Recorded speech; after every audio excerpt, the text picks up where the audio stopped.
तो दोस्तों आपका हमारे यूट्यूब चैनल पर स्वागत है। दोस्तों हम लोग जो है youth competition times Allahabad high court द्वारा आरओ समीक्षा अधिकारी, एआरओ सहायक समीक्षा अधिकारी, कंप्यूटर असिस्टेंट सीए, अपर निजी सचिव APS, group C, group D, stenographer, driver का संपूर्ण अध्यायवार साल पेपर देख रहे थे, जिसमें 8,300 ऑब्जेक्टिव क्वेश्चन है और 55 सेट्स है based on NTA new syllabus.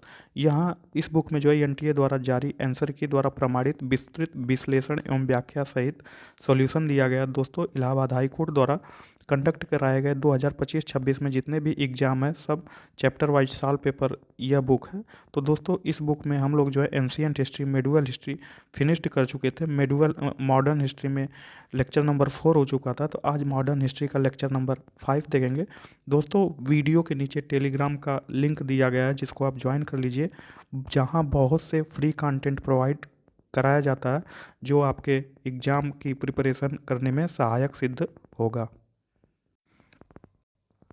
तो दोस्तों आज हम लोग जो है चैप्टर नंबर 12 बंगाल विभाजन या स्वदेशी आंदोलन देखेंगे, partition of Bengal and the Swadeshi movement. तो क्वेश्चन नंबर 184 पूछ रहा है कि भारतीय राष्ट्रीय कांग्रेस और बंगाल राष्ट्रवादियों ने बंगाल विभाजन का दृढ़ता से विरोध किया क्योंकि।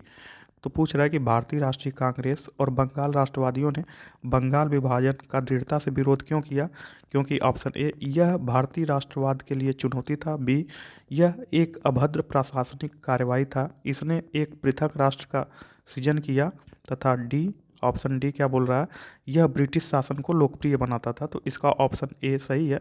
बंगाल विभाजन का दृढ़ता से भारतीय राष्ट्रीय कांग्रेस ने विरोध किया क्योंकि यह भारतीय राष्ट्रवाद को चुनौती दे रहा था। तो इसका ऑप्शन ए सही है। तो भारतीय राष्ट्रीय कांग्रेस और बंगाली राष्ट्रवादियों ने बंगाल विभाजन का दृढ़ता से विरोध किया क्योंकि यह भारतीय राष्ट्रवाद के लिए चुनौती थी। कर्जन ने बंगाल में राष्ट्रीयता की बढ़ती हुई भावना को कमजोर करने के लिए बंगाल विभाजन का निर्णय 19 जुलाई 1905 को बंगाल विभाजन के निर्णय की घोषणा की गई, जो 16 अक्टूबर 1905 को अस्तित्व में आया। तो दोस्तों 19 जुलाई 1905 को बंगाल विभाजन के निर्णय की घोषणा की गई तथा यह प्रभावी हुआ 16 अक्टूबर 1905 को। तो क्वेश्चन नंबर 185 कार्यान्वित बंगाल विभाजन को किस वर्ष निरस्त किया गया। तो पूछ रहा है कि जो कार्यान्वित बंगाल विभाजन 1905 में हुआ तो उसको किस वर्ष निरस्त किया गया, तो उसको 1911 में निरस्त किया गया। तो इसका ऑप्शन बी सही है। तो 1905 में कार्यान्वित बंगाल विभाजन को वर्ष 1911 में लॉर्ड हार्डिंग द्वारा निरस्त किया गया। 20 जुलाई 1905 को लॉर्ड कर्जन ने एक आदेश जारी कर बंगाल प्रांत को दो भागों यानी पूर्वी बंगाल और पश्चिमी बंगाल में विभाजित कर दिया। 16 अक्टूबर 1905 को विभाजन प्रभावी हुआ और बंगाल में इसे राष्ट्रीय शोक का दिन घोषित किया गया। क्वेश्चन नंबर 186 स्वदेशी आंदोलन में किसने मुख्य भूमिका निभाई। पूछ रहा है कि स्वदेशी आंदोलन में किसने मुख्य भूमिका निभाई। तो स्वदेशी आंदोलन में बंगाल के जो छात्र थे उन्होंने मुख्य भूमिका निभाई। तो इसका ऑप्शन ए सही है। स्वदेशी आंदोलन 7 अगस्त 1905 को बंगाल के कलकत्ता टाउन हॉल में घोषित किया था। स्वदेशी आंदोलन में बंगाल के छात्रों ने मुख्य भूमिका निभाई थी। पूरे बंगाल में जनसभाएं की गई जिनमें स्वदेशी यानी भारतीय वस्तुओं का उपयोग और ब्रिटिश वस्तुओं के बहिष्कार का निर्णय किए गए और शपथ लिए गए। कई स्थानों पर विदेशी कपड़ों की होली जलाई गई और विदेशी कपड़े बेचने वाली दुकानों पर धरने दिए गए। नेक्स्ट क्वेश्चन, निम्नलिखित में से किस घटना ने अरविंदो घोष को भारतीय राष्ट्रवादी आंदोलन की ओर मोड़ दिया। तो जो बंगाल विभाजन है, बंगाल का विभाजन अरविंद घोष को भारतीय राष्ट्रवादी आंदोलन की ओर मोड़ दिया, the partition of Bengal, Bengal विभाजन। तो इसका ऑप्शन बी सही है। तो वर्ष 1905 में बंगाल के विभाजन ने अरविंदो घोष को बड़ौदा में अपनी नौकरी छोड़ने और राष्ट्रवादी आंदोलन में उतरने के लिए प्रेरित किया। उन्होंने देशभक्ति पत्रिका वंदे मातरम की शुरुआत की तथा वर्ष 1926 में पुदुचेरी में श्री अरविंदो आश्रम की स्थापना की। क्वेश्चन नंबर 188 स्वदेशी आंदोलन के संदर्भ में निम्नांकित कथनों पर विचार करना है। तो कथन 1, यह बंगाल में सीमित था। कथन 2, इसमें राष्ट्रीय शैक्षिक संस्थानों की स्थापना के लिए बढ़ावा दिया गया। तो जो कथन 1 है यह बोल रहा है यह बंगाल में सीमित था, तथा कथन 2 बोल रहा है कि इसमें राष्ट्रीय शैक्षिक संस्थानों की स्थापना के लिए क्या बढ़ावा दिया गया। तो इसमें देखना है कि कौन से कथन सही है। तो कथन एक बोल रहा है दोस्तों, स्वदेशी आंदोलन बंगाल में सीमित था, तो नहीं, गलत है। जो स्वदेशी आंदोलन है यह संपूर्ण भारत में व्याप्त था, तो कथन एक गलत है। इसमें राष्ट्रीय शैक्षिक संस्थानों की स्थापना के लिए बढ़ावा दिया गया, तो हाँ, जो स्वदेशी आंदोलन है इसमें राष्ट्रीय शैक्षिक संस्थानों की स्थापना के लिए बढ़ावा दिया गया, तो कथन दो सही है। तो केवल कथन दो सही होगा, तो इसका ऑप्शन बी सही है, केवल कथन दो। स्वदेशी आंदोलन 1905 में बंगाल विभाजन के परिणाम स्वरूप शुरू हुआ। 7 अगस्त 1905 को कलकत्ता के टाउन हॉल में संपन्न एक बैठक में स्वदेशी आंदोलन की घोषणा हुई। इसका प्रभाव बंगाल तक सीमित न होकर संपूर्ण भारत पर पड़ा। इसमें राष्ट्रीय शैक्षिक संस्थानों की स्थापना के लिए बढ़ावा दिया गया। 15 अगस्त 1905 को एक राष्ट्रीय शिक्षा परिषद की स्थापना की गई। आचार्य पीसी राय ने बंगाल केमिकल्स एवं फार्मास्यूटिकल्स की स्थापना की। अतः कथन सिर्फ दो सही है। बंगाल का विभाजन कब प्रभाव में आया?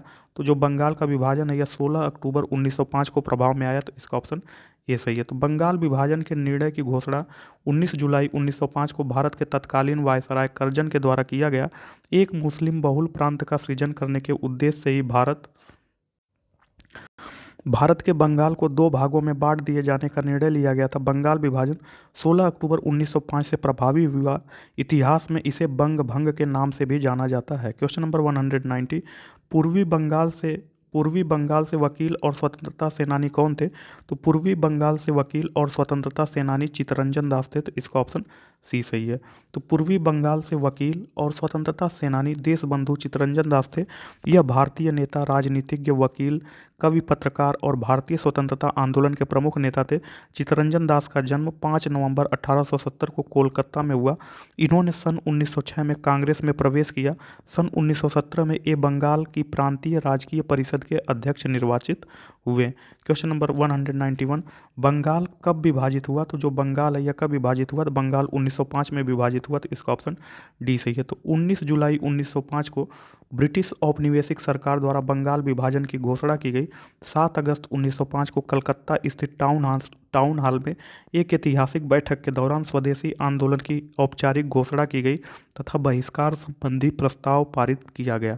16 अक्टूबर 1905 को विभाजन को लागू कर दिया गया। इस दिन को शोक दिवस के रूप में मनाया गया। स्वदेशी आंदोलन एवं विदेशी वस्तुओं के बहिष्कार का विचार सर्वप्रथम कृष्ण कुमार मित्र ने अपने पत्र संजीवनी में 1905 में प्रस्तुत किया था।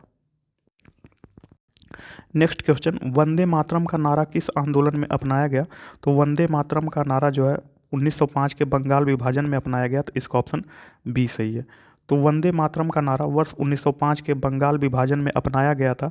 भारत के वायसराय लॉर्ड कर्जन द्वारा वर्ष 1905 में बंगाल विभाजन के साथ स्वदेशी आंदोलन शुरू हुआ और वर्ष 1911 तक जारी रहा। बंगाल के सुदूर क्षेत्रों के साथ साथ देश के प्रमुख शहरों और कस्बों में विदेशी कपड़ों का बहिष्कार, इन्हें सार्वजनिक रूप से जलाना और विदेशी सामान बेचने वाली दुकानों पर धरना आदि घटनाएं घटित होना आम हो गई थी। क्वेश्चन नंबर 193, निम्नलिखित में से किसने दिल्ली में स्वदेशी आंदोलन का नेतृत्व किया? तो पूछ रहा है कि निम्नलिखित में से किसने दिल्ली में स्वदेशी आंदोलन का नेतृत्व किया था?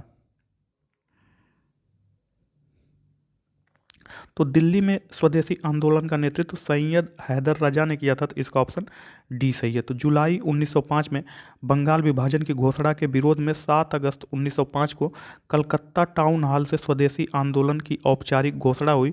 शुरू में यह आंदोलन केवल बंगाल तक ही सीमित था, लेकिन बाद में भारत के अलग अलग हिस्सों में भी इसका प्रसार किया गया। दिल्ली में स्वदेशी आंदोलन का नेतृत्व सैयद हैदर रजा द्वारा किया गया था। क्वेश्चन नंबर 194, उदारवादी राष्ट्रवादियों द्वारा बंगाल के विभाजन के विरुद्ध सरकार पर दबाव बनाने के लिए प्रयोग किए जाने वाला मुख्य राजनीतिक हथियार क्या था? तो जो स्वदेशी एवं बहिष्कार था यही मुख्य राजनीतिक हथियार था। तो उदारवादी राष्ट्रवादियों द्वारा बंगाल के विभाजन के विरुद्ध सरकार पर दबाव बनाने के लिए प्रयोग किया जाने वाला मुख्य राजनीतिक हथियार स्वदेशी एवं बहिष्कार था, तो इसका ऑप्शन डी सही है।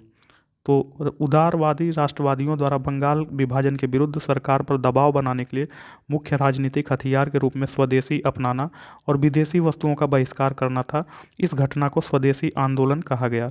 स्वदेशी आंदोलन का प्रभाव क्रांतिकारी था। इससे जनता में जागरूकता एवं एकता की भावना जागृत हुई। क्वेश्चन नंबर 195, स्वदेशी आंदोलन चलाने का तत्कालिक कारण क्या था? तो पूछ रहा है कि स्वदेशी आंदोलन चलाने का तत्कालिक कारण क्या था?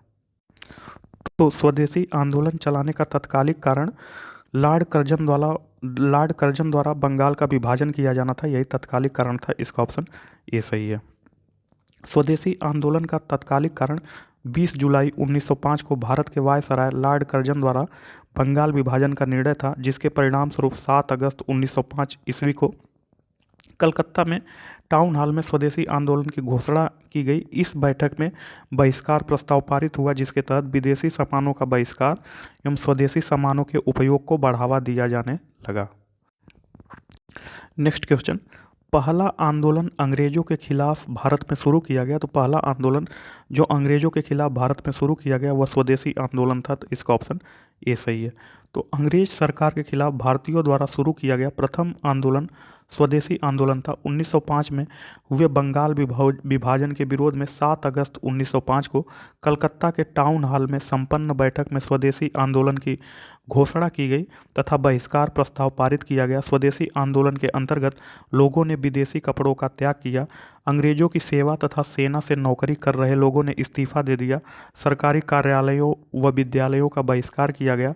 साथ ही निजी संस्थाओं की स्थापना की जाने लगी तथा देशी उत्पादन केंद्रों को भी कुछ भारतीय उद्योगपतियों द्वारा स्थापित किया जाने लगा। क्वेश्चन नंबर 197, किसका अर्थ है हमें अपने देश में हमारे अपने लोगों द्वारा बनाया हुआ? तो स्वदेशी का अर्थ है हमारे अपने देश में अपने लोगों द्वारा बनाया गया हुआ। तो इसका ऑप्शन ए स्वदेशी होगा। स्वदेशी का अर्थ है हमारे अपने देश में हमारे अपने लोगों द्वारा बनाया हुआ। स्वदेशी को बढ़ावा देने के लिए 7 अगस्त 1905 ईस्वी को कलकत्ता के टाउन हॉल में संपन्न हुए एक बैठक में स्वदेशी आंदोलन की घोषणा हुई तथा बहिष्कार प्रस्ताव पारित हुआ। वर्ष 1905 में कांग्रेस के बनारस अधिवेशन जो 1905 में हुआ था, इसके अध्यक्ष गोपाल कृष्ण गोखले थे। इन्होंने स्वदेशी एवं बहिष्कार आंदोलन का समर्थन किया। स्वदेशी और बहिष्कार का प्रचार समूचे देश में करने का कार्य तिलक, लाला लाजपत राय, अरविंद घोष ने किया। स्वदेशी आंदोलन के समय पहली बार महिलाएं घर से बाहर निकलकर धरनों और प्रदर्शन में हिस्सा लिया। क्वेश्चन नंबर 198, ऐतिहासिक मूल्यों के लिए प्रसिद्ध भारत माता को किसने पेंट किया था? तो ऐतिहासिक मूल्यों के लिए प्रसिद्ध भारत माता को जो अविंद्रनाथ टैगोर ने पेंट किया था। तो अविंद्रनाथ टैगोर ने पेंट किया था। तो इसका ऑप्शन ये सही है। तो वर्ष 1905 में अविंद्रनाथ टैगोर ने भारत माता का एक चित्र बनाया। इसे भारत माता की पहली तस्वीर माना जाता है। चित्र में भारत का नक्शा नहीं था। भारत माता को भगवा रंग के बंगाल के परंपरागत परिधान में दिखाया गया है। 4 हाथों वाली देवी के हाथों में किताब, धान की बाली, माला और सफ़ेद वस्त्र था। क्वेश्चन नंबर 199, 1905 में हुए बंगाल विभाजन के परिणाम संबंधी निम्नलिखित कथनों में से कौन सा कथन सही नहीं है? तो 1905 में हुए बंगाल विभाजन के परिणाम संबंधी निम्नलिखित कथनों में कौन से कथन सही नहीं है? तो दोस्तों इसमें देखना है कौन से कथन सही नहीं है। तो इसने हिंदुओं तथा मुसलमानों दोनों में विरोध करने की प्रबल भावना को जन्म दिया। तो हाँ, इसने जो है हिंदुओं तथा मुसलमानों दोनों में विरोध करने की प्रबल भावना को जन्म दिया। Option B. इससे राजनीतिक दृष्टि से उन्नतशील बुद्धिजीवी में शिथिलता आ गई। तो हाँ, ये भी सही है। इससे राजनीतिक दृष्टि से उन्नतशील बुद्धिजीवी में शिथिलता आ गई। Option C. इससे धार्मिक वैमनस्य से भड़क उठा। तो नहीं, गलत है। इससे जो है धार्मिक एकता उठी, न कि धार्मिक वैमनस्य स्वदेशी आंदोलन से। तो इसका ऑप्शन सी गलत है। डी। इससे सच्ची राष्ट्रीय भावना विकसित करने में सहायता मिली। तो डी भी सही है। तो इसका ऑप्शन सी यही गलत है। 1905 में हुए बंगाल विभाजन से भारतीयों में सच्ची राष्ट्रीय भावना का विकास हुआ। 1905 में वायसराय लॉर्ड कर्जन के द्वारा बंगाल विभाजन का मुख्य उद्देश्य राष्ट्रवाद का गढ़ बन चुके बंगाल का विभाजन कर राष्ट्रवाद को विखंडित करना और सांप्रदायिकता के उन्माद को फैलाना था, जिसका काफ़ी विरोध भी हुआ। सुरेंद्र नाथ बनर्जी ने कहा था कि यह निर्णय हमारे ऊपर एक वज्र की तरह गिरा है। 16 अक्टूबर 1905 ईस्वी को जब बंगाल का विभाजन किया गया, तब संपूर्ण बंगाल में राष्ट्रीय शोक दिवस घोषित किया गया। नेक्स्ट चैप्टर, मुस्लिम लीग या होम रूल लीग। तो मुस्लिम लीग या home rule league question number 12 इसमें देखेंगे। तो क्वेश्चन नंबर 200, होम रूल आंदोलन के एक नेता निम्नलिखित में से कौन थे? तो होम रूल आंदोलन के जो है नेता एनी बेसेंट थे, तो इसका ऑप्शन ए सही है। तो होम रूल आंदोलन की नेता एनी बेसेंट थी। 16 जून 1914 को तिलक 8 वर्ष के कारावास के बाद जेल से रिहा हुए। तब तिलक और एनी बेसेंट ने मिलकर भारत में होम रूल लीग आंदोलन शुरू किया। बाल गंगाधर तिलक द्वारा 28 अप्रैल 1916 को बेलगांव पूना में होम रूल लीग की स्थापना की गई। तिलक के 5 महीने के बाद एनी बेसेंट ने सितंबर 1916 में होम रूल लीग की स्थापना की। नेक्स्ट क्वेश्चन, 1916 में भारतीय होम रूल लीग की स्थापना किसने की थी? तो भारतीय होम रूल लीग की स्थापना तिलक एवं एनी बेसेंट ने किया था। तो इसका ऑप्शन में तिलक होगा, तो इसका ऑप्शन सी सही है। तो अप्रैल 1916 में भारतीय होम रूल लीग की स्थापना बाल गंगाधर तिलक ने पूना में की थी। मद्रास होम रूल लीग की स्थापना एनी बेसेंट ने सितंबर 1916 में किया था। भारत में स्वशासन के सपने को ध्यान में रखते हुए होम रूल लीग की शुरुआत की गई थी। नेक्स्ट क्वेश्चन, भारत में एनी बेसेंट के साथ मिलकर होम रूल लीग आंदोलन का शुभारंभ किसने किया था? तो भारत में एनी बेसेंट के साथ मिलकर होम रूल लीग का शुभारंभ जो है बाल गंगाधर तिलक ने किया था। तो इसका ऑप्शन बी सही है। तो भारत में एनी बेसेंट के साथ मिलकर वर्ष 1916 में बाल गंगाधर तिलक द्वारा होम रूल लीग आंदोलन का शुभारंभ किया गया। बाल गंगाधर तिलक ने अप्रैल 1916 में पूना मुख्यालय में तथा एनी बेसेंट ने सितंबर 1916 में अडयार मद्रास में होम रूल लीग की स्थापना की। भारत में इसके उदय के कारणों में निम्नलिखित रूप से देखा जाता है। ऑप्शन जो ए है, कांग्रेस के विभाजन के बाद राष्ट्रीय स्तर पर कोई बड़ा आंदोलन खड़ा नहीं हो पाया था। बी, प्रथम विश्व युद्ध तथा इसके बाद अंग्रेजों के अत्याचार में वृद्धि हुई थी, साथ ही जनता बढ़ती महंगाई से भी त्रस्त थी। क्वेश्चन नंबर 203, निम्न में से कौन मुस्लिम लीग के प्रथम अध्यक्ष था? तो जो आगा खां थे, आगा खां मुस्लिम लीग के प्रथम अध्यक्ष थे। तो इसका ऑप्शन ए सही। तो 30 सितंबर 1906 को ढाका के नवाब सलीम उल्लाह खां और आगा खां के सहयोग से मुस्लिम लीग का गठन किया गया। इसके प्रथम अध्यक्ष आगा खान थे। क्वेश्चन नंबर 204, लखनऊ समझौता का संबंध है भारतीय सरकार की संरचना से हिंदू और मुसलमान समुदाय के आपसी संबंध से। तो दोस्तों क्वेश्चन में पूछ रहा है कि लखनऊ समझौता का संबंध है, तो लखनऊ समझौता का संबंध भारतीय सरकार की संरचना से है। तो नहीं, ये गलत है। लखनऊ समझौता का संबंध भारतीय सरकार की संरचना से नहीं है। लखनऊ समझौता का संबंध हिंदू और मुसलमान समुदायों के आपसी संबंध से। तो हिंदू और मुसलमान समुदायों का जो आपसी संबंध था, इसमें एकता हुआ, तो इसी से संबंधित इसका ऑप्शन बी होगा। केवल 2 सही होगा, तो इसका ऑप्शन बी होगा। तो लखनऊ समझौता का संबंध 1916 के कांग्रेस अधिवेशन से है। भारतीय राष्ट्रीय कांग्रेस के उदारवादी और अनुदारवादी गुटों का फिर से मेल हुआ। इस समझौते में हिंदू तथा मुसलमान समुदायों के बीच संबंधों के बारे में प्रावधान था। मुहम्मद अली जिन्ना और बाल गंगाधर तिलक इस समझौते के प्रमुख निर्माता थे। 1916 में लखनऊ कांग्रेस की अध्यक्षता अंबिका चरण मजूमदार ने किया था। नेक्स्ट क्वेश्चन, आगा खान मुस्लिम नेतृत्व के अंतर्गत 1906 में लॉर्ड मिंटो से शिमला में किस संदर्भ में मिले? तो पूछ रहा है कि आगा खान मुस्लिम नेतृत्व के अंतर्गत 1906 में लॉर्ड मिंटो से शिमला में किस संदर्भ में मिले?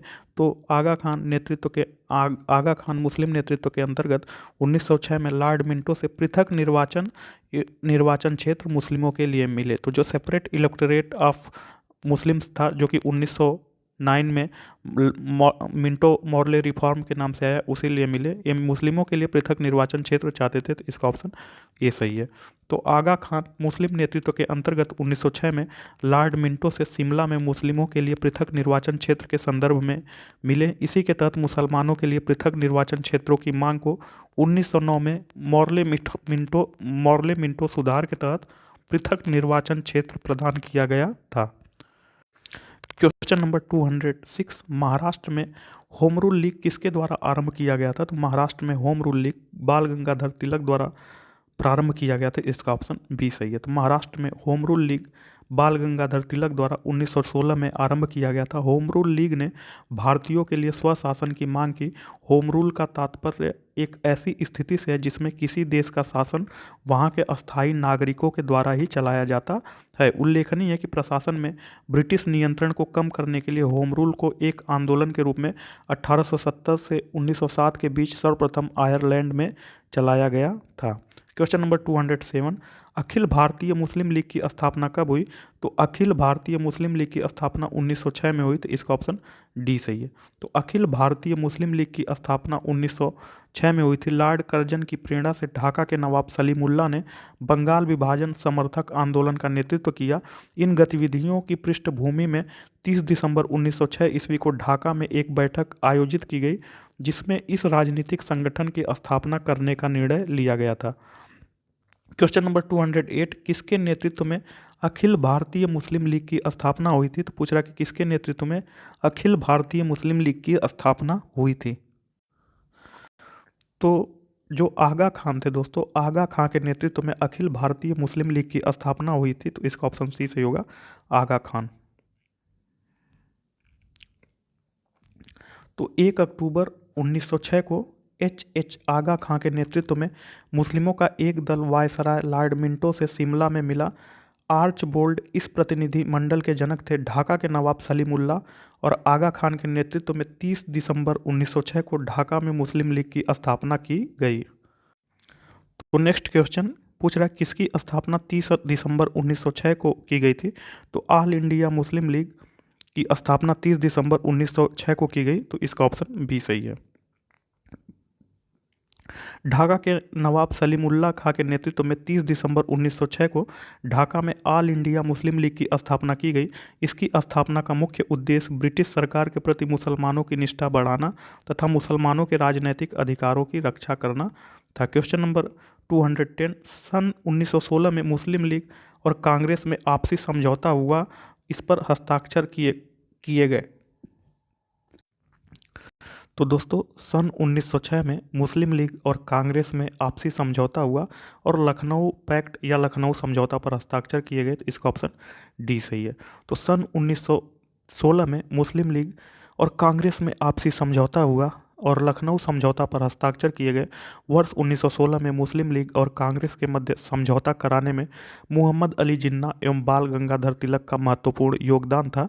इनका मानना था कि भारत में स्वशासन केवल हिंदू मुस्लिम एकता के माध्यम से ही संभव है। वर्ष 1916 के लखनऊ के कांग्रेस अधिवेशन की अध्यक्षता अंबिका चरण मजूमदार ने किया था। नेक्स्ट चैप्टर 13, दिल्ली दरबार से संबंधित क्वेश्चन। निम्नलिखित में से कौन सा युग्म सही है? तो जो बंगाल का विभाजन है यह 1905 में हुआ था, तो ये सही है। मुस्लिम लीग की स्थापना 1906 में हुआ था, ये भी सही है। सूरत विभाजन 1907 में हुआ था, ये भी सही है। भारत का राजधानी का कलकत्ता से दिल्ली में स्थानांतरण ये गलत है, यह 1911 में हुआ था। तो भारत का राजधानी का कलकत्ता से दिल्ली स्थानांतरण 1911 में हुआ था, तो यही गलत है। तो इसमें बोल रहा है कि कौन सा सही सुमेलित नहीं है, तो इसका ऑप्शन डी यही सही सुमेलित नहीं है, तो इसका ऑप्शन डी होगा।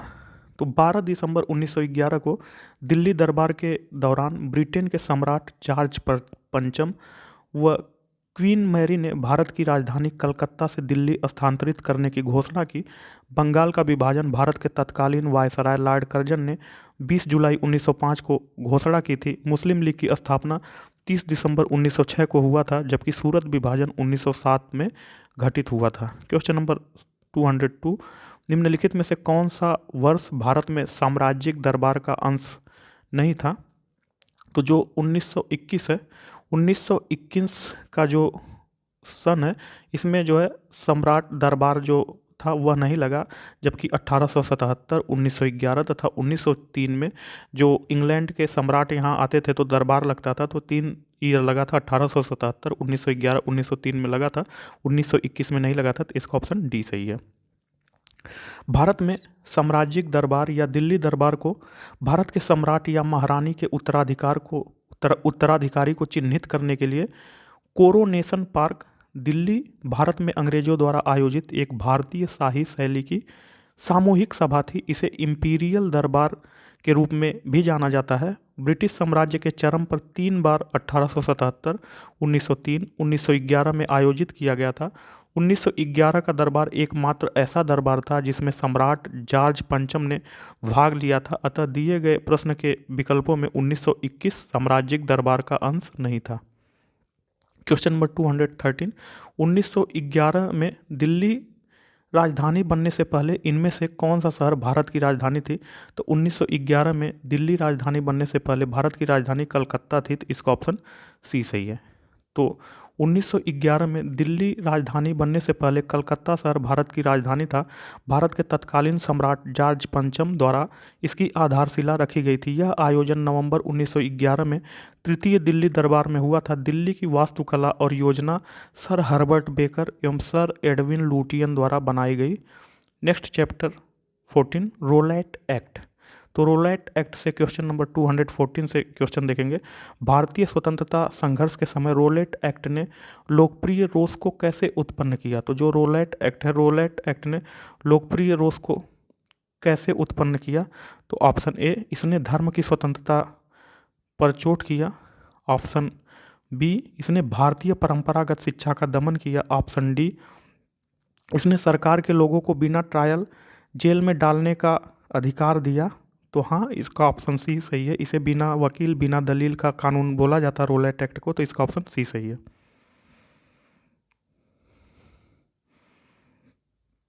तो Rowlatt act sir Sydney Rowlatt की अध्यक्षता वाली रोलैट समिति द्वारा पारित किया गया था। इस एक्ट ने भारतीय स्वतंत्रता संघर्ष के समय लोकप्रिय रोष उत्पन्न कर दिया था, क्योंकि इस एक्ट के अंतर्गत ब्रिटिश भारत में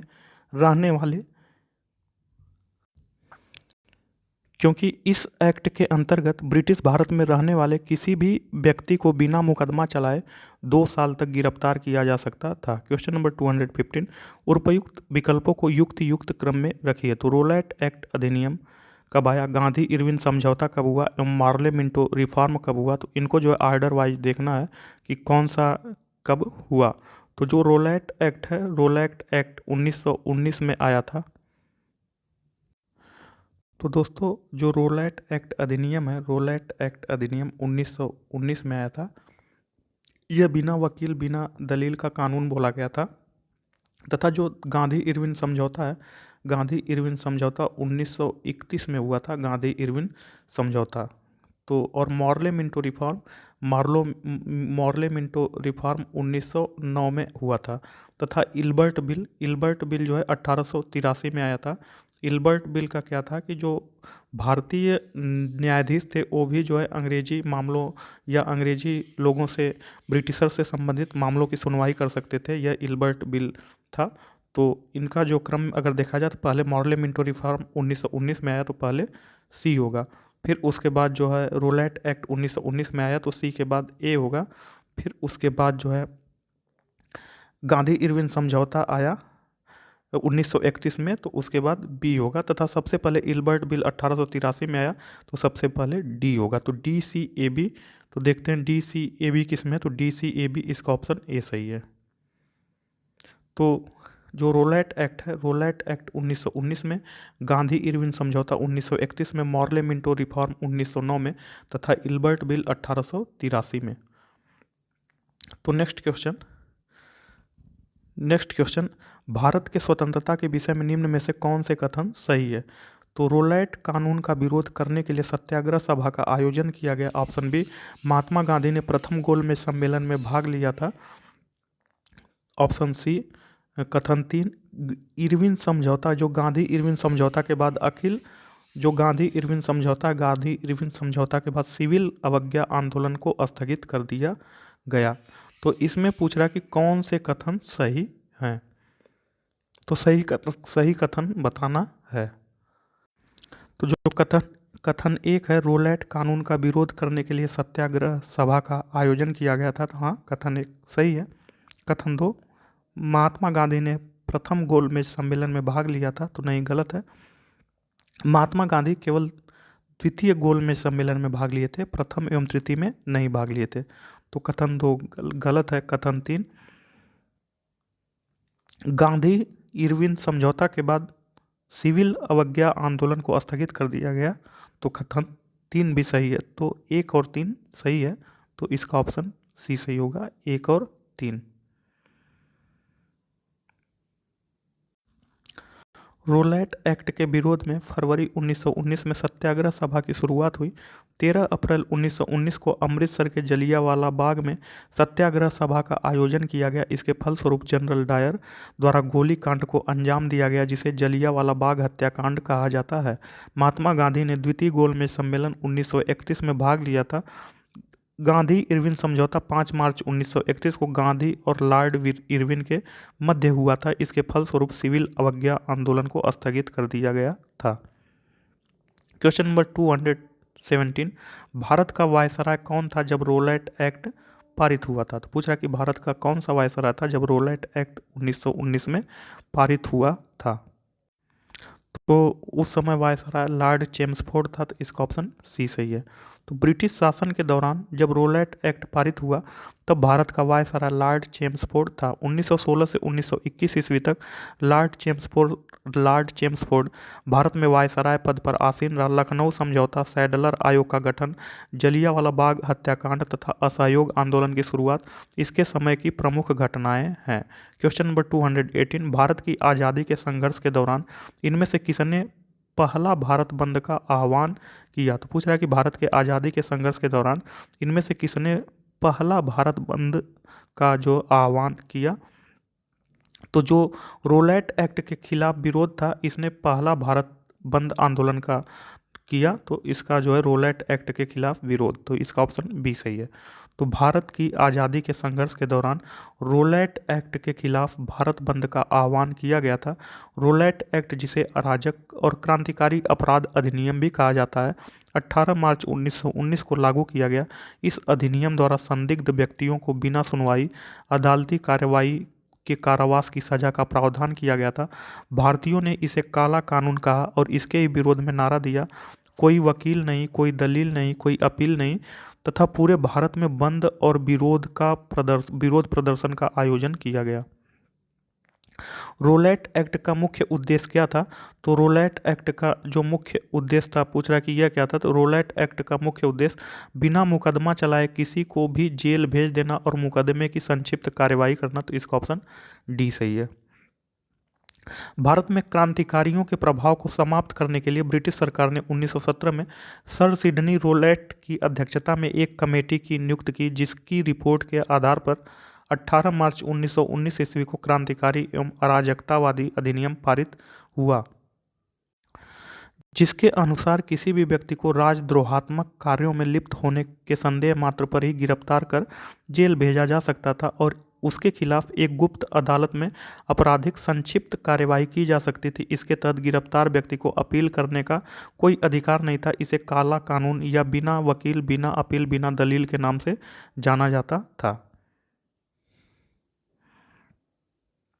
नेक्स्ट, विदेशों में क्रांतिकारी आंदोलन, रिवॉल्यूशनरी मूवमेंट आउटसाइड इंडिया। तो इसका फर्स्ट क्वेश्चन, वह कौन सा इकलौते भारतीय राजा थे जिन्होंने न केवल भारत में अपितु भारत से बाहर भी क्रांतिकारी आंदोलन को सक्रिय रूप में कार्य किया? तो यह जो है राजा महेंद्र प्रताप थे।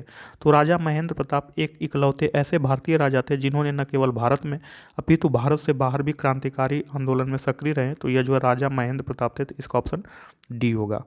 तो राजा महेंद्र प्रताप इकलौते भारतीय राजा थे जिन्होंने न केवल भारत में अपितु भारत से बाहर क्रांतिकारी आंदोलन में सक्रिय रूप से कार्य किया। राजा महेंद्र प्रताप एक स्वतंत्रता सेनानी, क्रांतिकारी, भारत की अनंतिम सरकार के अध्यक्ष थे जिन्होंने द्वितीय विश्व युद्ध के दौरान सन 1940 में जापान में भारत के कार्यकारी बोर्ड का गठन किया तथा 1915 में काबुल में भारत की अंतरिम सरकार का गठन किया। क्वेश्चन नंबर 221, 1915 में निम्नलिखित में से भारत की अनंतिम सरकार का अध्यक्ष कौन थे? तो 1915 में जो राजा महेंद्र प्रताप थे भारत के अनंतिम सरकार के अध्यक्ष थे। तो इसका ऑप्शन ए सही है। दिसंबर 1915 में काबुल, अफगानिस्तान में गठित भारत की अस्थायी अनंतिम सरकार की अध्यक्षता राजा महेंद्र प्रताप ने की थी। इन्हीं ने इस सरकार की स्थापना भी की थी। इस अनंतिम सरकार का लक्ष्य अफगान अमीरों का और अन्य देशों से भारतीय आंदोलन के लिए समर्थन प्राप्त करना था। क्वेश्चन नंबर 222, गदर आंदोलन कब भंग हुआ? तो जो गदर आंदोलन है यह 1948 में भंग हुआ, तो इसका ऑप्शन सी सही है। तो गदर आंदोलन वर्ष 1948 में भंग हुआ था। 1 नवंबर 1913 ईस्वी को अमेरिका के सैन फ्रांसिस्को नगर में गदर पार्टी का गठन किया गया। इसके संस्थापक लाला हरदयाल थे, जबकि इस जो गदर पार्टी है, गदर पार्टी के अध्यक्ष सोहन सिंह थे। इस दल के अन्य प्रमुख नेता रामचंद्र बरकतुल्ला, रास बिहारी बोस, राजा महेंद्र प्रताप, अब्दुल रहमान, मैडम भीखाजी कामा आदि थे। गदर पार्टी द्वारा प्रकाशित प्रथम अखबार उर्दू में था, जिसके प्रत्येक पृष्ठ पर लिखा होता था अंग्रेजी राज का कच्चा चिट्ठा। नेक्स्ट क्वेश्चन, निम्नलिखित स्थानों में से गदर आंदोलन कहाँ आरंभ हुआ? तो जो गदर आंदोलन है यह यूएस से संयुक्त राज्य अमेरिका में आरंभ हुआ, तो इसका ऑप्शन सी सही है। तो गदर आंदोलन 1 नवंबर 1913 को लाला हरदयाल द्वारा संयुक्त राज्य अमेरिका के सैन फ्रांसिस्को में चलाया गया। रामचंद्र, भाई परमानंद आदि अन्य सहयोगी थे। यह एक क्रांतिकारी संस्था थी जिसने 1857 की क्रांति के स्मृति में गदर नामक साप्ताहिक पत्रिका भी निकाला। क्वेश्चन नंबर 224, भारत से भाग गए 1947 तक गदर पार्टी के साथ कार्य करते रहे। उन्होंने पेशवा नामक अखबार की भी शुरुआत की। तो ऐसा कौन सा व्यक्ति है? तो जो सरदार अजीत सिंह है, सरदार अजीत सिंह भारत से भाग गए और 1947 तक गदर पार्टी के साथ कार्य करते रहे और उन्होंने पेशवा नामक अखबार की भी शुरुआत की। तो ये सरदार अजीत सिंह थे, तो इसका ऑप्शन बी सही है। सरदार अजीत सिंह भगत सिंह के चाचा थे। उनका जन्म 1881 में पंजाब में हुआ था तथा मृत्यु 15 अगस्त 1947 को दिल्ली में हुई। 1918 में गदर पार्टी से जुड़े तथा 1947 तक कार्य करते रहे। उन्होंने पेशवा नामक अखबार की शुरुआत भी की थी।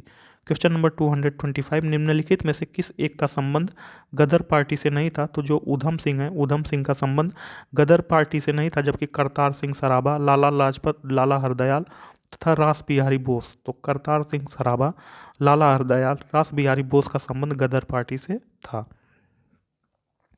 पराधीन भारत को अंग्रेजों से स्वतंत्र कराने के उद्देश्य से गदर पार्टी की स्थापना 25 जून 1913 को अमेरिका के सैन फ्रांसिस्को में की गई। गदर पार्टी के संस्थापक अध्यक्ष सोहन सिंह भाखना थे। गदर पार्टी के महान नेताओं में सोहन सिंह भाखना, करतार सिंह सराभा, लाला हरदयाल आदि ने जो कार्य किए उसने भगत सिंह, राजगुरु सुखदेव जैसे क्रांतिकारियों को स्वतंत्रता संग्राम में भाग लेने के लिए प्रेरित किया। जबकि उधम सिंह जलियांवाला बाग कांड से संबंधित हैं। इन्होंने जलियांवाला बाग कांड के दोषी माइकल ओ डायर को वर्ष 1940 में लंदन में गोली मारी थी। नेक्स्ट क्वेश्चन, निम्नलिखित में से कौन ऐसा क्रांतिकारी थी जिन्होंने भारत से बाहर रहकर कार्य किया? तो जो मैडम भीखाजी कामा है, इन्होंने जो है भारत से बाहर रहकर काम किया, तो इसका ऑप्शन डी सही है। तो पारसी क्रांतिकारी मैडम भीखाजी कामा द्वारा पेरिस से वंदे मातरम नामक साप्ताहिक पत्रिका आरंभ की गई। इनका जन्म 24 सितंबर 1861 को हुआ था। भीखाजी कामा ने 22 अगस्त 1907 में हुई 7वीं अंतर्राष्ट्रीय कांग्रेस की बैठक में तिरंगा फहराने के लिए सुविख्यात हैं। जलियांवाला बाग हत्याकांड चैप्टर नंबर 16, हंटर कमीशन आयोग के द्वारा निम्न में से किस घटना की जांच की गई? तो हंटर कमीशन आयोग द्वारा जलियांवाला बाग हत्याकांड की जांच की गई, तो इसका ऑप्शन सी सही है। तो जलियांवाला बाग हत्याकांड की जांच के लिए अंग्रेज सरकार ने 14 अक्टूबर 1919 को लॉर्ड विलियम हंटर की अध्यक्षता में disorder inquiry committee Hunter commission के गठन की घोषणा की। इसमें 3 भारतीय सदस्य सर चिमनलाल सीतलवाड़, सुल्तान अहमद एवं जगत नारायण शामिल थे। कांग्रेस ने जलियांवाला बाग हत्याकांड की जांच के लिए मदन मोहन मालवीय की अध्यक्षता में तहकीकात कमेटी का गठन किया। ब्रिटिश सरकार के द्वारा जलियांवाला बाग हत्याकांड की जांच हेतु किस समिति आयोग का गठन किया गया? तो ब्रिटिश सरकार के द्वारा जलियांवाला बाग हत्याकांड की जांच हेतु जो है हंटर आयोग का गठन किया गया, तो इसका ऑप्शन बी सही है। तो जलियांवाला बाग हत्याकांड 13 अप्रैल 1919 को हुआ था। जलियांवाला बाग में रोलैट एक्ट का विरोध करने के लिए एक सभा हो रही थी। पंजाब के गवर्नर जनरल रहे जनरल ओ डायर ने निहत्थे भीड़ पर गोली चलवा दी। जलियांवाला बाग हत्याकांड की जांच के लिए हंटर आयोग का गठन किया गया था। साइमन कमीशन भारत में 1928 में आया था। क्वेश्चन नंबर 229, निम्नलिखित घटनाओं में से किसके बाद रविंद्रनाथ टैगोर ने अपनी नाइटहुड की उपाधि ब्रिटिश सरकार को वापस कर दी? तो जो जलियांवाला बाग नरसंहार है इसी के बाद। तो जलियांवाला बाग नरसंहार के बाद रविंद्रनाथ टैगोर ने अपनी नाइटहुड की उपाधि ब्रिटिश सरकार को वापस कर दी, तो इसका ऑप्शन बी सही है।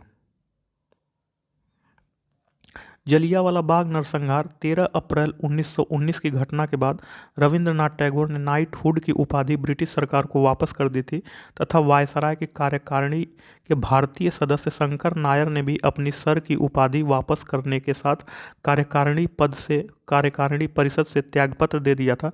इस नरसंहार का बदला लेने के लिए उधम सिंह ने माइकल ओ डायर को लंदन में मार्च 1940 में गोली मारकर हत्या कर दी।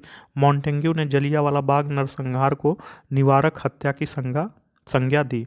तो क्वेश्चन नंबर 230, कौन सा विकल्प सही क्रम दर्शाता है जिसमें भारतीय स्वतंत्रता आंदोलन के दौरान ये घटनाएं हुई? तो लाला लाजपत राय का निधन, चौरी चौरा कांड, जलियांवाला बाग हत्याकांड एवं मुस्लिम लीग का गठन।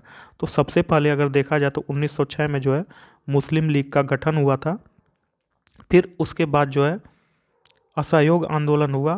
फिर उसके बाद जो है जलियांवाला बाग हत्याकांड हुआ। तो फिर उसके बाद जो है जलियांवाला बाग हत्याकांड 1919 में हुआ। फिर चौरी चौरा कांड 1922 में हुआ।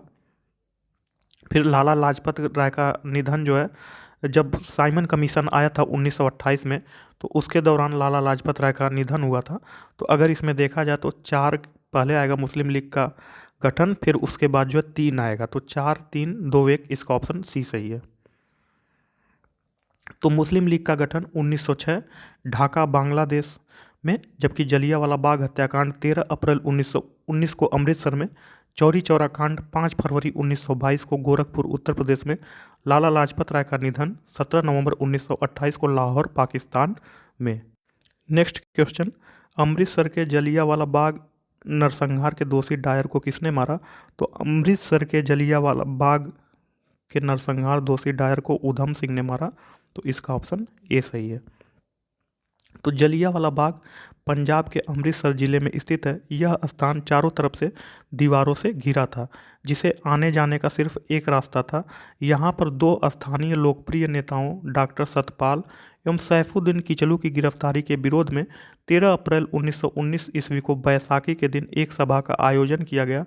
उस समय पंजाब प्रांत का lieutenant governor Michael O Dwyer था, जबकि सैन्य अधिकारी जनरल आर डायर था। इस सभा में आर डायर ने बिना किसी पूर्व सूचना की गोलियां चलवाईं। सरकारी रिपोर्ट के अनुसार 379 व्यक्ति मारे गए तथा 1200 घायल हुए। वर्ष 1940 में लंदन में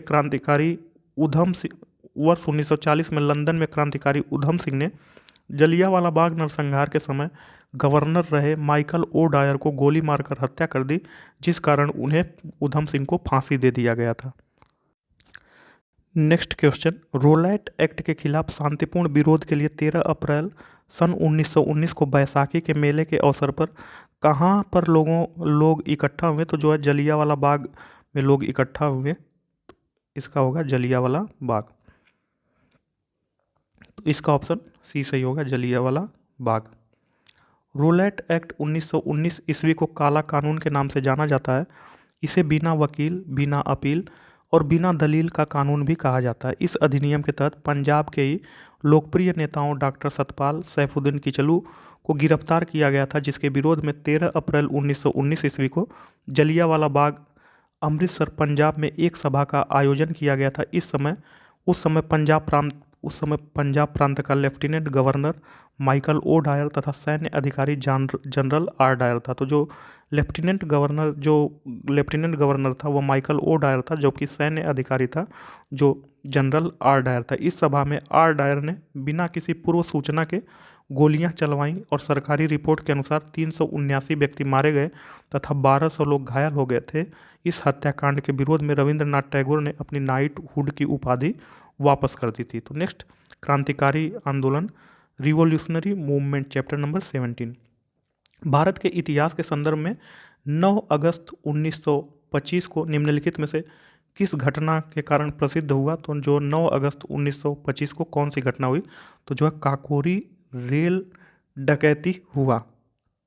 तो काकोरी रेल डकैती या काकोरी ट्रेन रॉबरी को जो है काकोरी ट्रेन एक्शन कर दिया गया। काकोरी ट्रेन एक्शन चेंज कर दिया गया। तो इसका ऑप्शन बी सही है।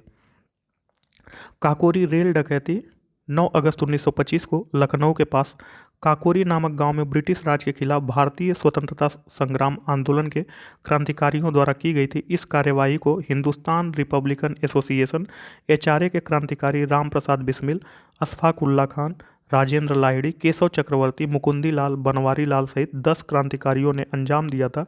उत्तर प्रदेश सरकार ने काकोरी कांड का नाम बदलकर काकोरी ट्रेन एक्शन कर दिया है। क्वेश्चन नंबर 234, भाभरा जहां क्रांतिकारी चंद्रशेखर आज़ाद का जन्म हुआ था किस राज्य में है? तो जो भाभरा है जहां क्रांतिकारी चंद्रशेखर आज़ाद का जन्म हुआ था यह मध्य प्रदेश में है भाभरा। तो इसका ऑप्शन सी सही है। तो चंद्रशेखर आज़ाद का जन्म 23 जुलाई 1906 को मध्य प्रदेश के अलीराजपुर जिले के भाभरा नामक गांव में हुआ था।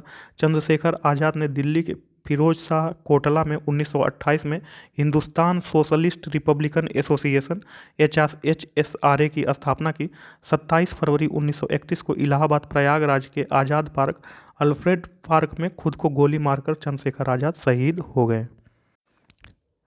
बाल गंगाधर तिलक के कैद होने का क्या कारण था? तो बाल गंगाधर तिलक के कैद होने का कारण औपनिवेशिक कुशासन पर बाल गंगाधर तिलक का रिपोर्ट। तो इसका ऑप्शन ए सही है। तो अपने पत्रकारिता की शुरुआत में ही तिलक ने कोल्हापुर के दीवान माधवराज बर्वे के भ्रष्ट तरीकों पर आलोचना करते हुए केसरी और मराठा के कई लेख प्रकाशित किए। कुछ लेखों में मराठा शासक छत्रपति शिवाजी के प्रति ब्रिटिश सरकार के रवैये की कड़ी आलोचना की गई। इसी आलोचना के चलते 1982 में सर्वप्रथम 4 महीने जेल की सजा सुनाई गई।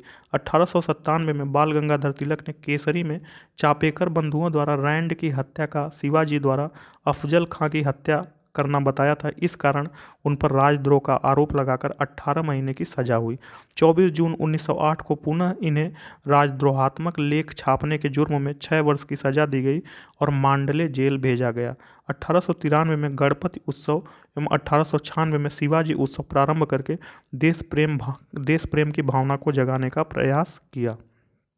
क्वेश्चन नंबर 236, मुजफ्फरपुर षड्यंत्र कांड में किसे मौत की सजा दी गई और बाद में उनकी भूमिका के लिए निष्पादित किया गया? तो यह जो है खुदीराम बोस को दी गई। तो मुजफ्फरपुर षड्यंत्र कांड में खुदीराम बोस को मौत की सजा दी गई और बाद में उनकी भूमिका के लिए निष्पादित किया गया। तो इसका ऑप्शन सी सही है, खुदीराम बोस। तो मुजफ्फरपुर षड्यंत्र 1908 ईस्वी कांड में खुदीराम बोस को फांसी की सजा दी गई। इस षड्यंत्र में खुदीराम बोस एवं उनके साथी प्रफुल्ल चंद चाकी ने मुजफ्फरपुर के चीफ प्रेसिडेंसी मजिस्ट्रेट किंग्सफोर्ड की गाड़ी बग्घी पर बम फेंका था। खुदीराम बोस पहले भारतीय थे जिन्हें सबसे कम उम्र में फांसी दी गई थी। क्वेश्चन नंबर 237, नौजवान भारत सभा की स्थापना कब हुई थी? तो नौजवान भारत सभा की स्थापना मार्च 1926 में हुई थी। तो इसका ऑप्शन बी सही। तो नौजवान भारत सभा की स्थापना मार्च 1926 में भगत सिंह ने की थी। यह एक वामपंथी संगठन था जिसने मजदूर और किसान युवाओं को एक साथ इकट्ठा करके आज़ादी मांगी। यह हिंदुस्तान रिपब्लिकन एसोसिएशन HSRA का हिस्सा था। इसके प्रमुख सदस्य थे यशपाल, छबिलदास, चंद्रशेखर आज़ाद, राजगुरु आदि। हिंदुस्तान गणतंत्रीय संस्था 1924 की स्थापना किसके द्वारा की गई? तो दोस्तों इंग्लिश में देखा करिए, देखिए हिंदी में कंफ्यूज हो सकते हैं। इंग्लिश में HRA हिंदुस्तान रिपब्लिकन एसोसिएशन 1924 किसके द्वारा स्थापना की गई? तो HRA की स्थापना जो है चंद्रशेखर आज़ाद ने किया था तथा HSRA Hindustan socialist Republican association की स्थापना भगत सिंह ने किया था। तो यहाँ HRA की बात की गई है। तो ये इसका ऑप्शन HRA की स्थापना सचिंद्र नाथ सन्याल ने किया था तथा HSRA की स्थापना भगत सिंह ने किया था। तो इसका ऑप्शन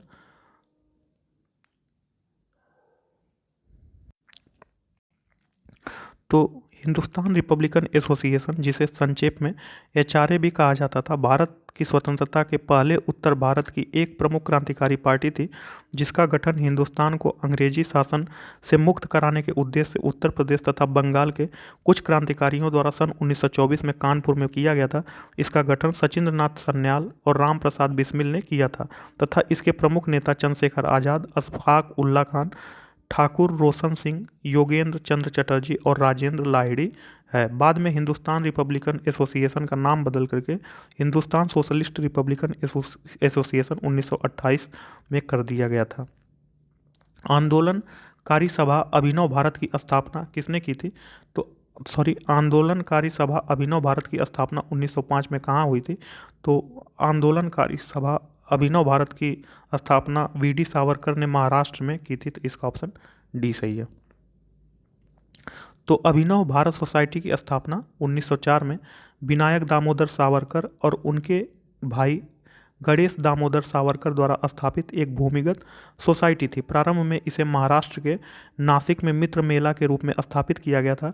इस संगठन का नाम मैजनी के राजनीतिक आंदोलन यंग इटली से लिया गया था। भारत के स्वतंत्रता संग्राम के दौरान लतिका घोष द्वारा निम्नलिखित में से किस संगठन की स्थापना एवं नेतृत्व किया गया था? तो लतिका घोष द्वारा किस संगठन की स्थापना एवं नेतृत्व किया गया था? तो यह जो महिला राष्ट्रीय संघ का स्थापना किया गया था लतिका घोष द्वारा। तो इसका ऑप्शन ए सही है। तो लतिका घोष ने 1928 में सुभाष चंद्र बोस के मार्गदर्शन में महिला राष्ट्रीय संघ की स्थापना एवं नेतृत्व किया था। इस संघ की स्वतंत्रता संग्राम में प्रमुख भूमिका रही। बंगाल में महिला राष्ट्रीय संघ ने साइमन कमीशन के विरोध में अग्रणी भूमिका निभाई थी।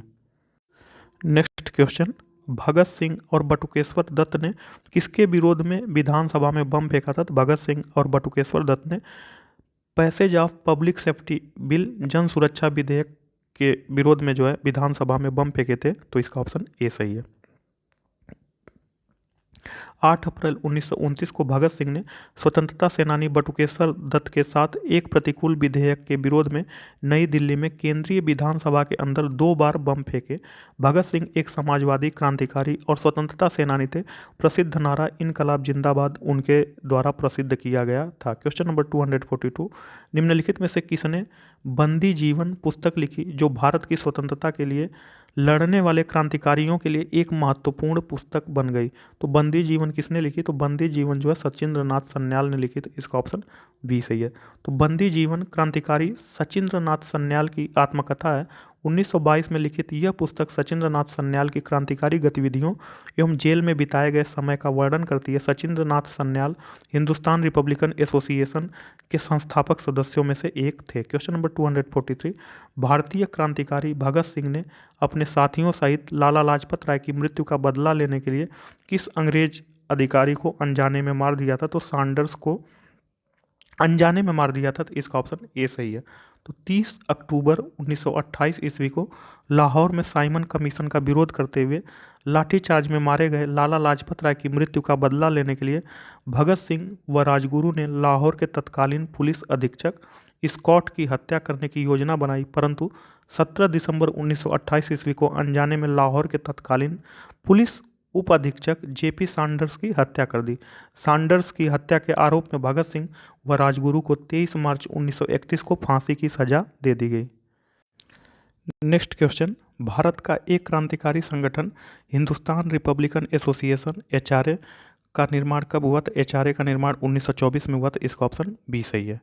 तो देश में उचित ढंग से क्रांतिकारी आंदोलन का संचालन करने के उद्देश्य से वर्ष 1924 में युवा क्रांतिकारियों ने कानपुर में हिंदुस्तान रिपब्लिकन एसोसिएशन एचआरए नामक क्रांतिकारी संगठन की स्थापना की। सचिंद्रनाथ सन्याल, राम प्रसाद बिस्मिल, जोगेश चंद्र चटर्जी तथा चंद्रशेखर आज़ाद इसके संस्थापक सदस्य थे।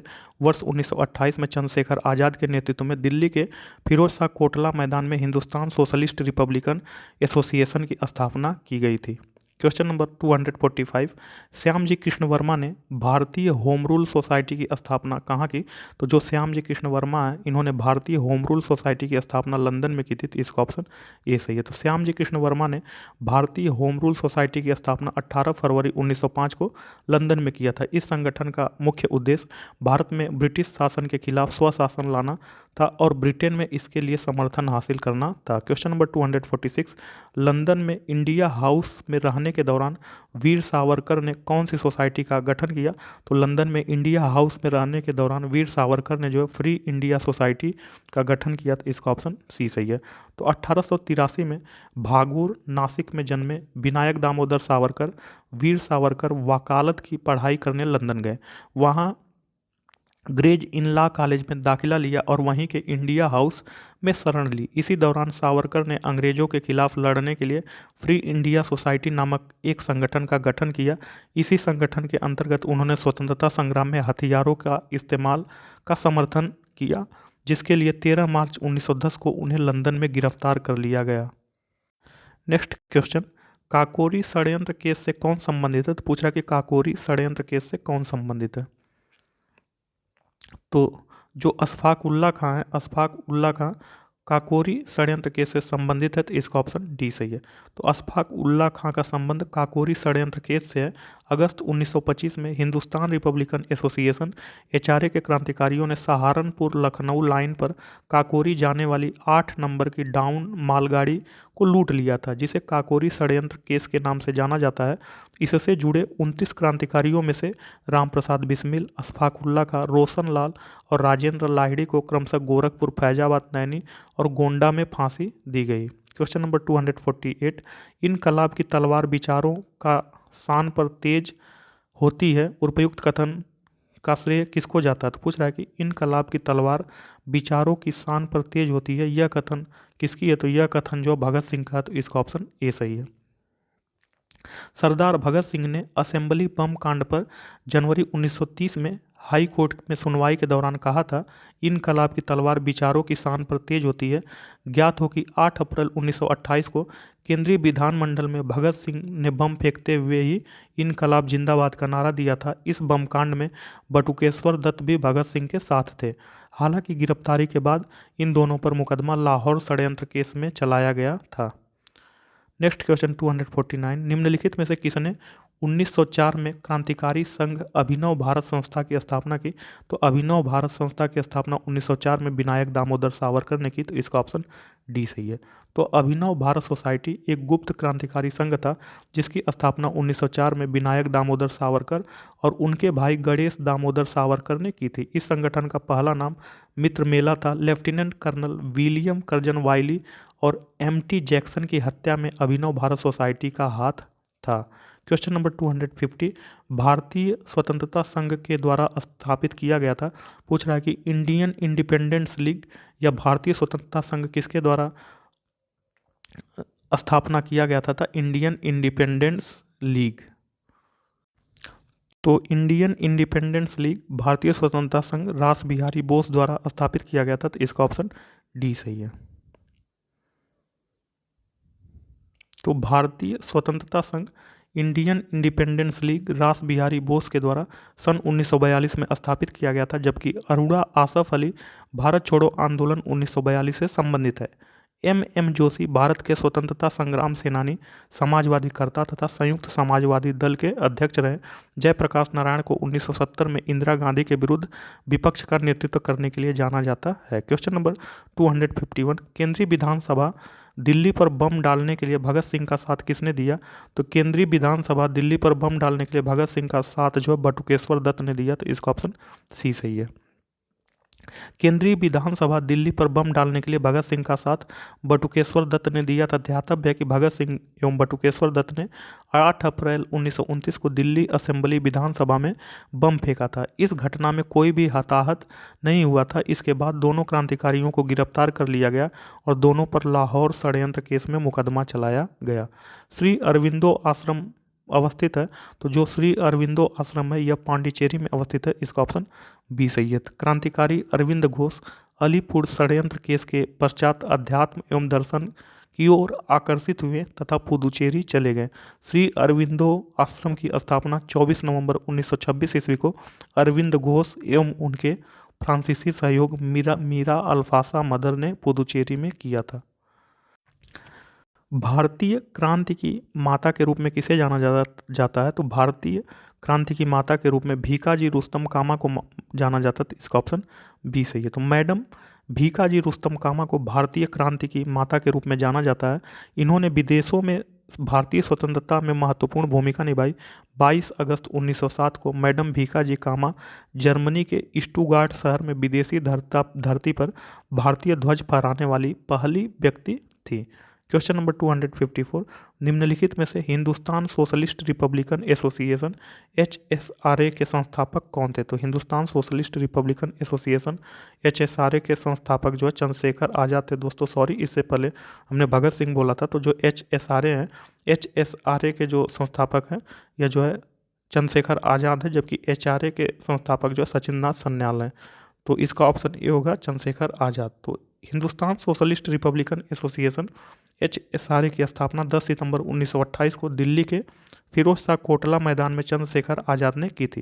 काकोरी कांड के पश्चात 1924 में कानपुर में स्थापित हिंदुस्तान रिपब्लिकन एसोसिएशन HRA का अस्तित्व समाप्त हो गया था। अतः इसी HRA को ही इसके बचे हुए सदस्यों की सहमति से HSRA नाम से पुनर्गठित किया गया। निम्नलिखित में से किसने चटगांव पुलिस अस्त्रागार पर छापेमारी का नेतृत्व किया और पुलिस स्टेशन पर राष्ट्रीय ध्वज फहराया? तो पुलिस स्टेशन पर राष्ट्रीय ध्वज सूर्यसेन ने फहराया। तो इसका ऑप्शन सी सही है।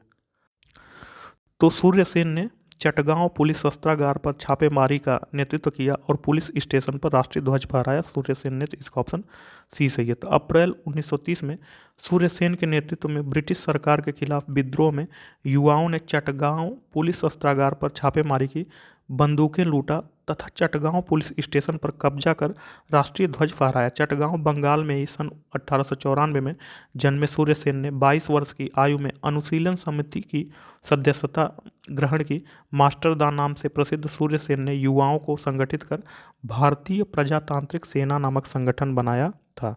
क्वेश्चन नंबर 256, निम्नलिखित में से कौन सा बंगाल का पहला क्रांतिकारी संगठन था? तो बंगाल का पहला क्रांतिकारी संगठन अनुशीलन समिति थी। तो इसका ऑप्शन बी सही। तो ब्रिटिश शासन में बंगाल प्रांत में 24 मार्च 1903 को गठित पहला क्रांतिकारी संगठन अनुशीलन समिति था, जिसका गठन मिदनापुर में ज्ञानेंद्र नाथ बसु ने तथा कलकत्ता में इसका गठन पी मित्रा ने किया था। अनुशीलन समिति के ही सदस्य बारिंद्र कुमार घोष और भूपेंद्र नाथ दत्त ने युगांतर नामक साप्ताहिक पत्रिका का प्रकाशन 1906 में किया। अनुशीलन समिति एक प्रकार का गुप्त संगठन था। क्वेश्चन नंबर 257, यहाँ रिक्त स्थान भरना। यह कौन था जिन्होंने एक हथियार के रूप में बहिष्कार में महत्व को महसूस किया, जिसका इस्तेमाल भारत में पूरे ब्रिटिश प्रशासनिक मशीनरी को पंगु बनाने के लिए किया जा सकता था? तो यह जो बाल गंगाधर तिलक थे। तो यह तो थे, तो जो बाल गंगाधर तिलक थे जिन्होंने हथियार के रूप में बहिष्कार में महत्व को महसूस किया, जिसका इस्तेमाल भारत में पूरे ब्रिटिश प्रशासनिक मशीनरी को पंगु बनाने के लिए किया जा सकता था। तो यह जो बाल गंगाधर तिलक होगा। तो इसका ऑप्शन ए सही। तो बाल गंगाधर तिलक का जन्म 23 जुलाई 1856 ईस्वी को रत्नागिरी महाराष्ट्र में हुआ था। तिलक ने वर्ष 1914 में इंडियन होम रूल लीग की स्थापना की थी। तिलक ने बहिष्कार को एक हथियार के रूप में इस्तेमाल कर पूरे भारत में ब्रिटिश प्रशासनिक मशीनरी को पंगु बनाने का प्रयत्न किया। तिलक का प्रसिद्ध नारा स्वराज मेरा जन्मसिद्ध अधिकार है और मैं इसे लेकर रहूंगा। क्वेश्चन नंबर 258, यहाँ रिक्त स्थान भरना है। और किस कट्टरपंथी समूह के महत्वपूर्ण नेता थे? तो इसमें बताना है कि महत्वपूर्ण नेता थे तो जो लाला लाजपत राय, बाल गंगाधर तिलक एवं बिपिन चंद्रपाल, लाल बाल पाल। तो यह जो है कट्टरपंथी संगठन के महत्वपूर्ण नेता थे। तो इसका ऑप्शन डी सही है। लाला लाजपत राय, बाल गंगाधर तिलक और बिपिन चंद्र पाल कट्टरपंथी समूह के प्रसिद्ध नेता थे, जिन्हें लाल बाल पाल के नाम से भी जाना जाता है। आंदोलन का द्वितीय चरण 1905 से 1919 ईस्वी तक कट्टरपंथियों का चरण था। इनका विश्वास था कि सरकार से अपनी बातें मनवाने का तरीका संवैधानिक नहीं हो सकता, स्वराज मांगने से नहीं बल्कि संघर्ष करने से मिलेगा, और संघर्ष के तरीके स्वदेशी बहिष्कार, जुलूस, हड़ताल, राष्ट्रीय शिक्षा आदि थे। क्वेश्चन नंबर 259, निम्नलिखित में से किस राष्ट्रीय नेता को राजनीतिक दृष्टि से उग्रवादी तथा सामाजिक मुद्दों के संदर्भ में परंपरावादी कहा गया है? तो पूछ रहा है कि कौन सा ऐसा नेता है जिसको राजनीतिक दृष्टि से उग्रवादी तथा सामाजिक मुद्दों के संदर्भ में परंपरावादी कहा गया है? तो यह जो है बाल गंगाधर तिलक होंगे। तो बाल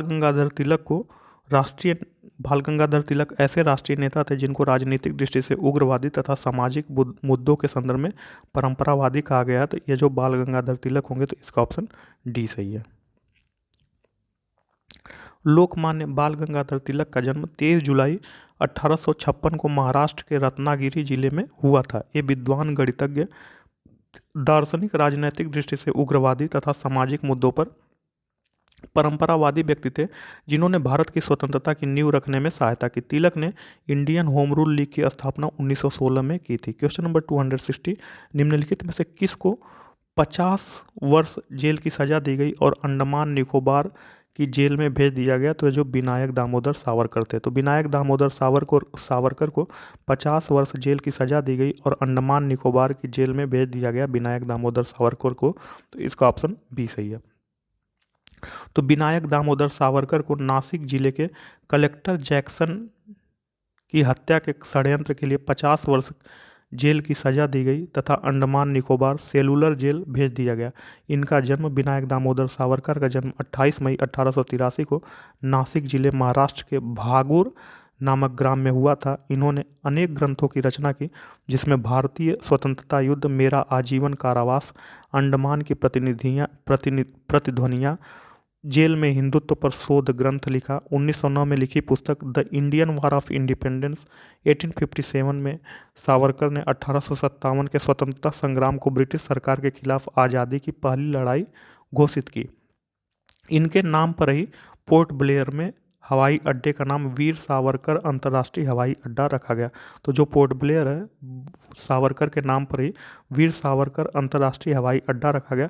तो नेक्स्ट चैप्टर 18, महात्मा गांधी एवं राष्ट्रीय आंदोलन। तो दोस्तों यह जो हम नेक्स्ट क्लास में देखेंगे। Okay, thank you, bye.